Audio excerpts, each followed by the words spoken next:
What's happening, y'all? Welcome inside the Fantasy Stock Exchange. Danny and Bush coming at you with a little special edition fantasy football mock draft for you.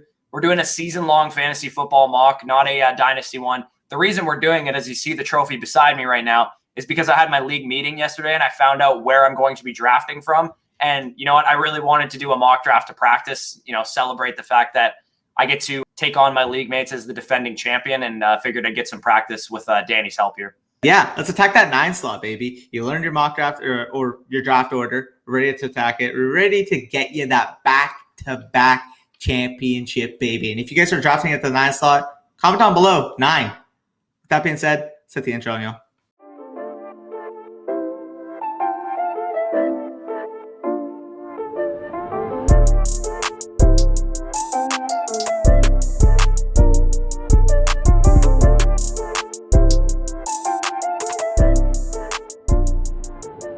Okay, so as we were alluding to prior to the intro, we're gonna be getting into a mock draft with Corey's format. So you guys can see here, it's a half PPR league at the 9th slot. We've got 1 quarterback, 2 running backs, 3 wide receivers, a tight end, and 2 flex spots. So with that being said, start the draft, baby.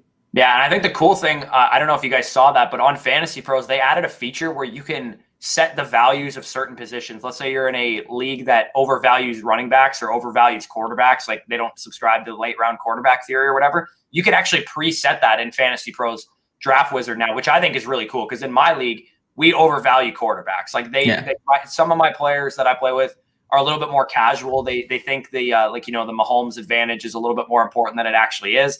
And he ends up going in the early second round as a result of that. So I think that's really cool that you can, adjust that. Even though it's not a super flex league, you can still adjust that quarterback overvaluing. Yeah, definitely. I mean, leagues are always going to have their tendency biases. As you mentioned, your league is very quarterback centric. My league, everybody basically takes up every single running back in the first 2 rounds. It's just going to happen in every single league. There's going to be variance given the ADP, given your geography, given a number of factors. That being said, we are at that 109 slot as we see McCaffrey, Barkley, Cook, Henry, Kamara, Taylor, Zeke, and Tyreek Hill all off the board. I'm going to let you make that first pick. What are you thinking at 109, and what would you do if you had your league draft today? So go to the suggestions right now. I'm pretty sure I know who I want to pick. I just want to make sure I'm not forgetting about anybody. Yeah, so Nick Chubb is the guy that I want to pick. He's the guy in this situation that I would pick. I think when it comes to Nick Chubb, and a first-round pick in general, should be a guy that you know exactly what you're getting.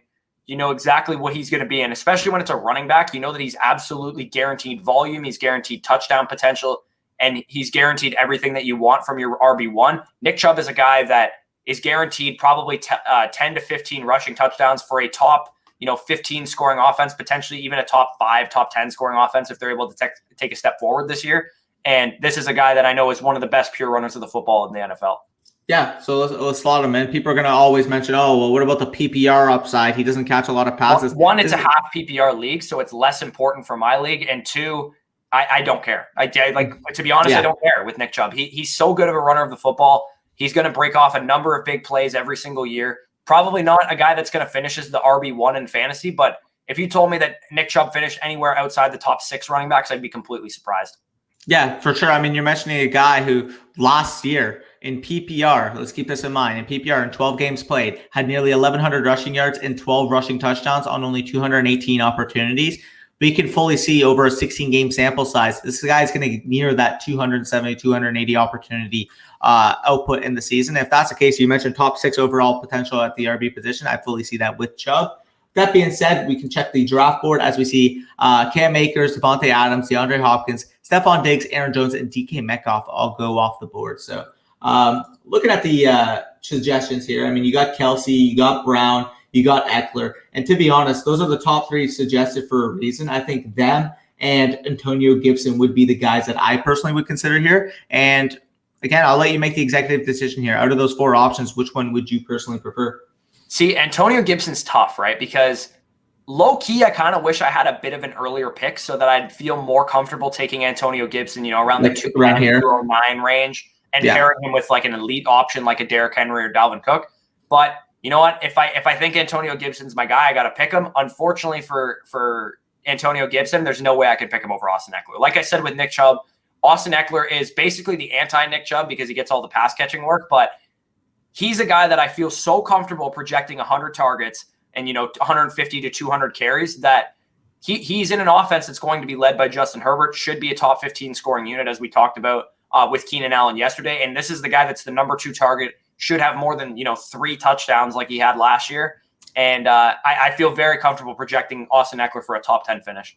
I mean, we mentioned it last year. We were probably amongst the highest in the industry on Austin Ekeler. This is an elite receiving running back. And we're imagining in terms of output, only I believe Alvin Kamara in 2019 had more catches of over 20 plus yards than Austin Ekeler. Now you take away the fact that, he's playing with Justin Herbert now and he's not playing with just Philip Rivers. I absolutely love the potential that you're getting with Austin Ekeler. With that being said, we can look at the draft board here, and I already see a guy that is for sure it's going to take me about 0.2 seconds to make this pick. If it were to happen, this is J.K. Dobbins, and I wouldn't talk about this pick. I'm in full agreement, but you guys can see the rest of the draft board here. I'm not going to just say every name in depth, but with that being said, J.K. Dobbins, if he makes it to your late third round and you're able to pair Chubb, Ekeler, and Dobbins, oh boy, your league's in trouble. Right, boy, your league's in trouble. Any of the concerns that some people might have with J.K. Dobbins are immediately sullied by the fact that he's a flex position for me, right? If he has some down weeks, if he has some situations where he gets sniped by Gus Edwards on the goal line or things of that nature, I don't care at that point, right? Because he's my RB3. I'm getting that safety, that consistency from my top 2 guys. And, I mean, this will make you happy. This pick would also take me 0.2 seconds to make, and that's Amari Cooper. This is a 3 wide receiver league. Easily. It's a new format for us. We normally had 2 wide receivers, 2 running backs, and 2 flexes. My league mates, after I, kind of destroyed them last year, agreed that running backs might be a little bit more overvalued. So they wanted to create a format where it would, properly value the wide receiver position. We wouldn't have a situation where whoever has the best running backs wins the league. So in a 3 wide receiver league, you can see the draft board is a lot more green than it probably would be at this point in the draft. And you can see a lot of these guys flying off the board. And another guy on the board to me is a big time tier break. Yeah, and, Cortland Sutton. Yeah, can I see the rest of the wide receivers real quick? Go for it. You can just see here, you got Cortland Sutton, DJ Chark, Chase Claypool, Deebo Samuel. Deebo Samuel and Chase Claypool would probably be the only other ones I would even consider here, but I still think that the answer is Cortland Sutton as well. Right, and given that I believe this is the first pick of like a turn pick for me, somewhat of a turn pick, I'm going to go with Cortland Sutton and hope one of those other guys makes it back to me on the other end of things. Definitely. So you got Gaskin, Etienne. We saw basically all running backs in. Good luck, because Claypool and Deebo both made it back here. Is Javonte Williams still on the board? I saw him go off. He did go off here. He's off the board. That's interesting to me. So that's an interesting dynamic, knowing that Etienne and Javonte Williams are probably about 4th, 5th round picks. Given the fact that my team, like my league, is now going to a 3 wide receiver format, I have to kind of adapt, knowing that normally if it was a 2 wide receiver league, I probably would have taken a guy like Etienne or Javonte Williams in the 4th round or in the 5th round instead of the guys that I took. But knowing that it's now a 3 wide receiver league, I can't really, stack running backs the same way I would, knowing that I have to start 3 wide receivers, right? Because if I were to take Travis Etienne instead of Amari Cooper, then I'm in a situation where Cortland Sutton's my wide receiver 1 and my wide receiver 3 is probably looking something like Jarvis Landry or Curtis Samuel or something like that. It would be a tough spot if you pass on Sutton. With that being said, I think I'm going to add my input. From your personal team dynamic, you have the stability with Chubb, Ekeler, and Cooper, Sutton in particular, J.K. Dobbins with a little upside shot.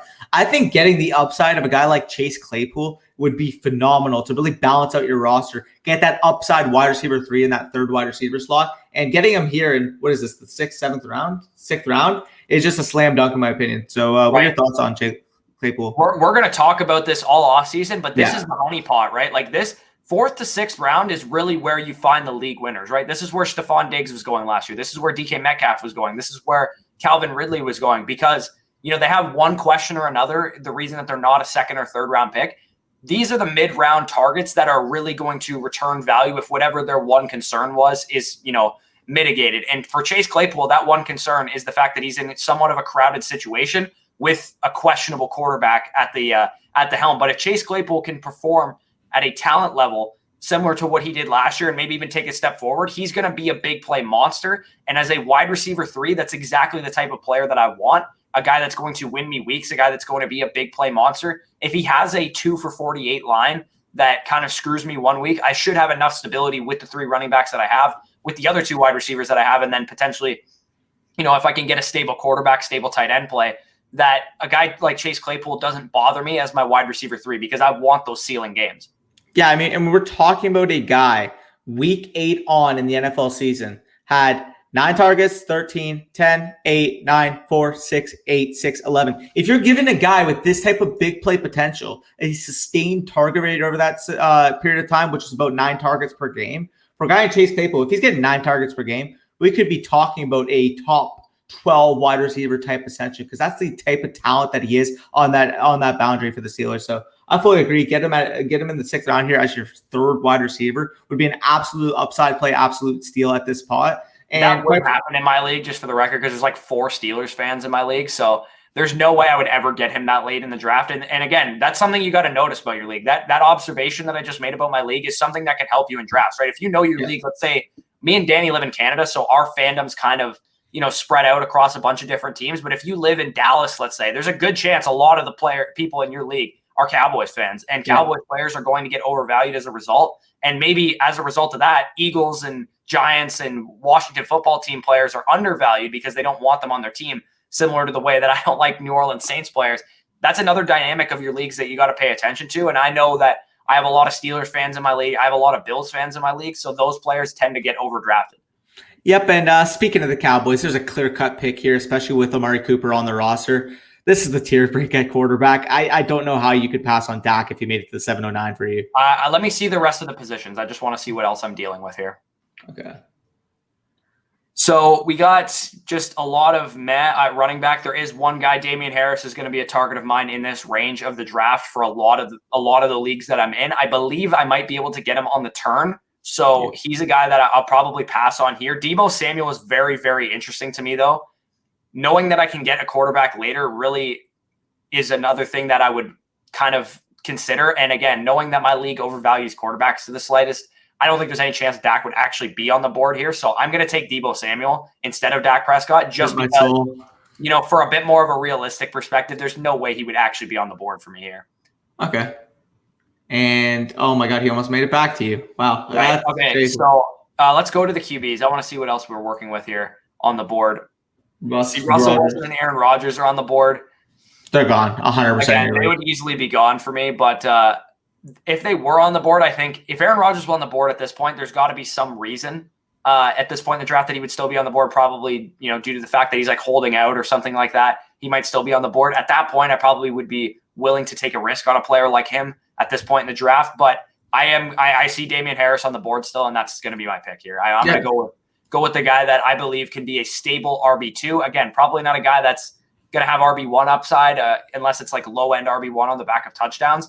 This is a guy that's going to catch maybe only like 20 passes this year, but he's a guy that should get 220 to 240 carries as the lead ball carrier for the Patriots offense, an offense that I think should be more improved. And we know they run the ball in the red zone more than most other teams in the entire NFL. Yeah, no, I fully agree with that fact. I do think Damian Harris is extreme value at this current point in the offseason. But that being said, kind of looking at the board, quarterbacks, I think, let's be honest here, you're fine with any really one of these guys. So let's look at the running backs and wide receivers available. And to be honest, I mean, maybe Gallup, maybe Pittman. Aside from that, like, what are your thoughts here looking at the board? Go up to the tight ends. You guys are probably wondering, why haven't I even looked at tight ends yet? I have a strategy that has always been my strategy, and that is I will take a bunch of late-round tight ends.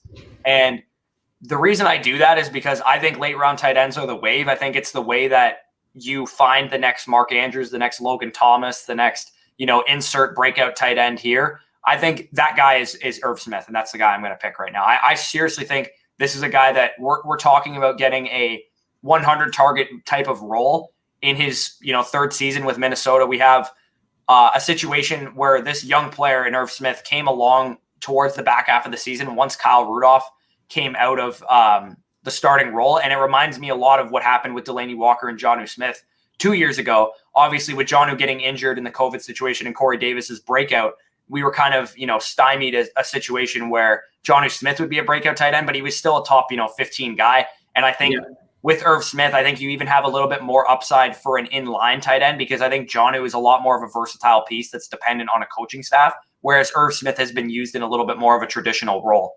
Yeah, no, I fully agree with that. And in general, Irv Smith is one of those outside of the top 10 that I'm comfortable projecting with a top 6, 7 type ceiling on the season, given the sheer efficiency he provides, given the fact that they should be wearing off of that 2 tight end set with the loss of Kyle Rudolph and no sufficient replacement. I mentioned that in the Amir Smith-Marset bit of my Deep Sleepers episode. But I do think if they switch to an 11 personnel, if he's the only tight end on the field, if he's the only guy really operating that middle of the field, we could be talking about an Irv Smith who on his efficiency could receive 60, 70 targets given that sheer vacated production of the Minnesota offense. So I fully agree. I love Irv Smith. I love the potential there. We're actually going to be back on the clock here at that 10th round pick. And looking at the board, I mean, it's starting to get a little bleak, but there's still some upside shots. Like, for example, Michael Gallup's a guy I think is going to step up, especially with the addition of Dak Prescott in that offense. Running backs, you got a guy like Gus Edwards who would be nice, especially because you have J.K. Dobbins.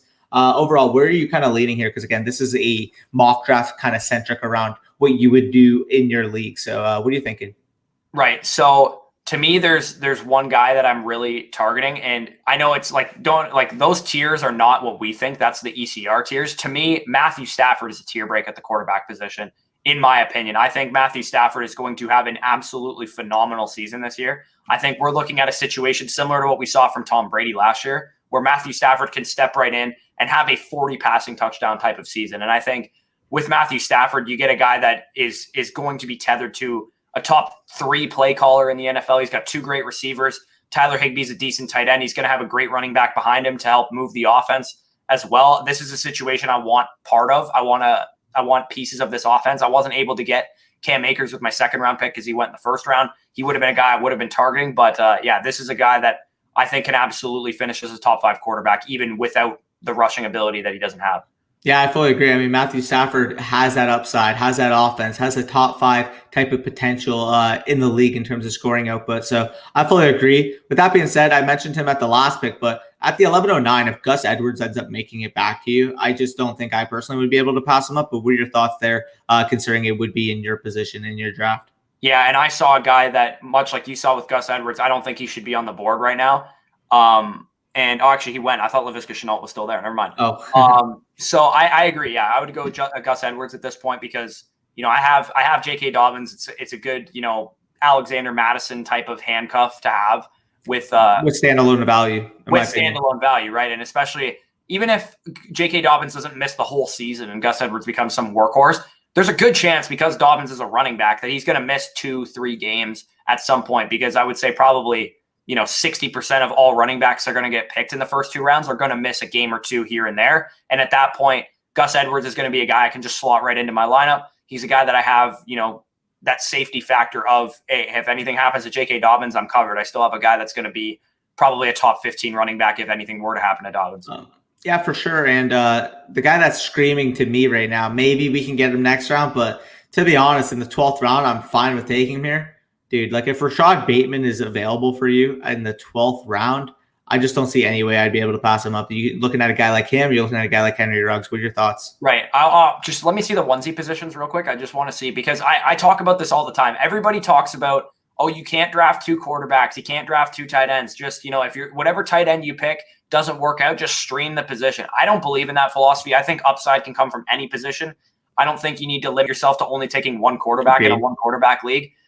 And the guy to me that stands out as a tight end tier break is Mike Gesicki. I think he's going to be a guy. We saw him, kind of burst onto the scene down the stretch. And if Irv Smith, who's a big time projection on my part, isn't, able to establish himself in that offense, because the Vikings only threw the ball, 516 times last year, which was 26th in the NFL, 27th in the NFL. If Justin Jefferson and Adam Thielen are just hogging all the targets early on, I have a guy in Mike Gesicki who should be able to establish himself as the over-the-middle option for Tua, and a guy that we know he trusted late down the stretch last year. Yeah, for sure. With all the upside you get with Irv, I do think that Mike Gesicki can provide that stable tight end in case Irv doesn't work out. So I fully agree. Getting him in the 12th round is a very good value on that guy, especially considering the tier break. You mentioned Jonnu, Evan Ingram, Hunter Henry, even Rob Gronkowski all have their question marks. So I do agree with that ideology.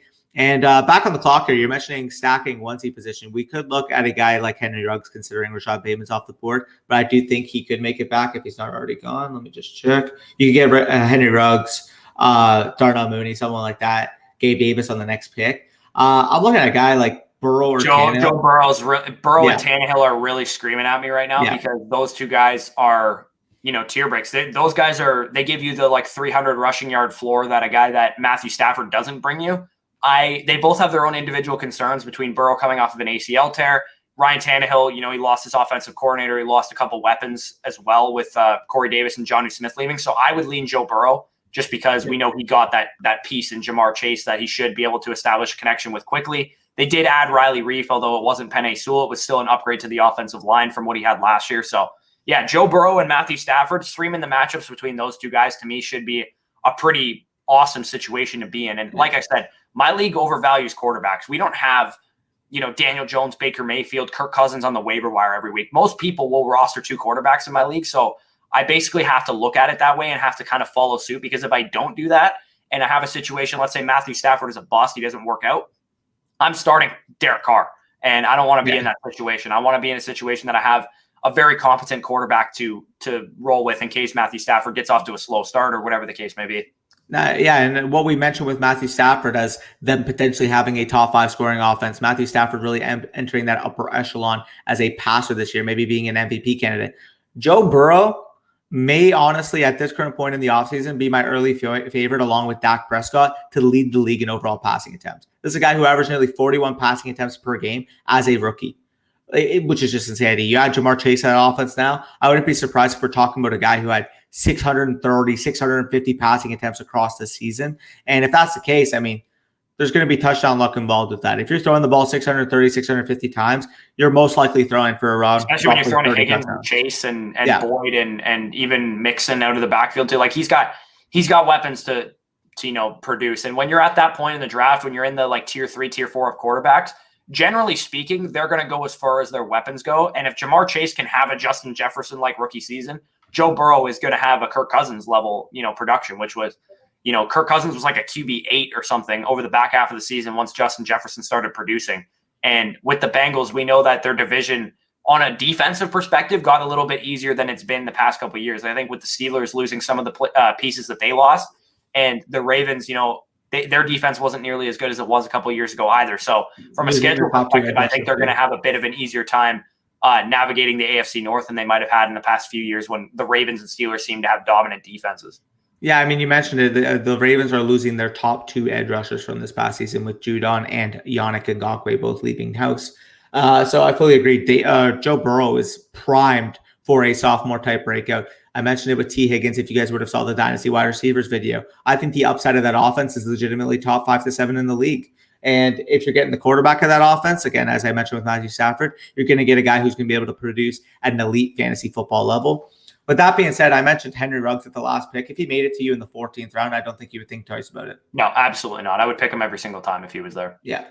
Because, and again, this is a guy that probably would be off the board because my league mates know I love this guy. Yeah. So they also just kind of like him in turn because I thought Mooney was going to make it back to me. That would have been insane.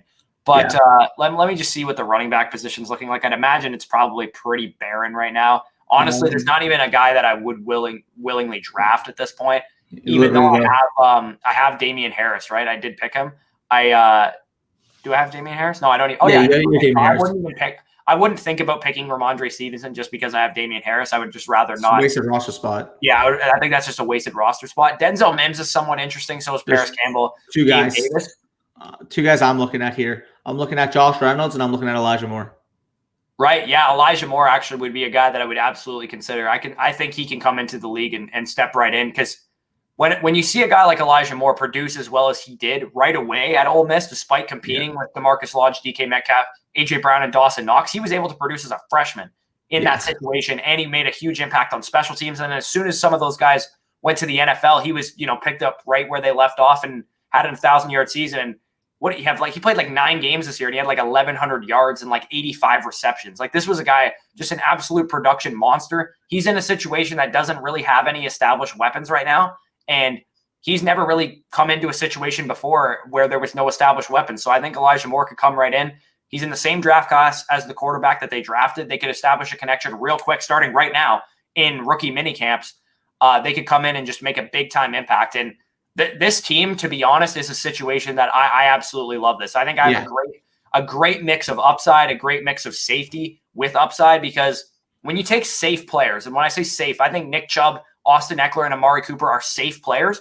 They still could absolutely finish top 5 at their position, but they're not big time swings of the bat like a guy like Antonio Gibson would be, right? Because as much as I love Antonio Gibson, there's a possibility that this guy finishes, RB 15 or 16 or something like that. Or, J.K. Dobbins is a great upside swing. He could finish lower than I anticipate. But with a guy like Chase Claypool and J.K. Dobbins as my guys that I'm not really relying on, and I have adequate depth on my bench to be able to sub guys in if they're just complete dumpster fires for fantasy, I really like the mix of this roster.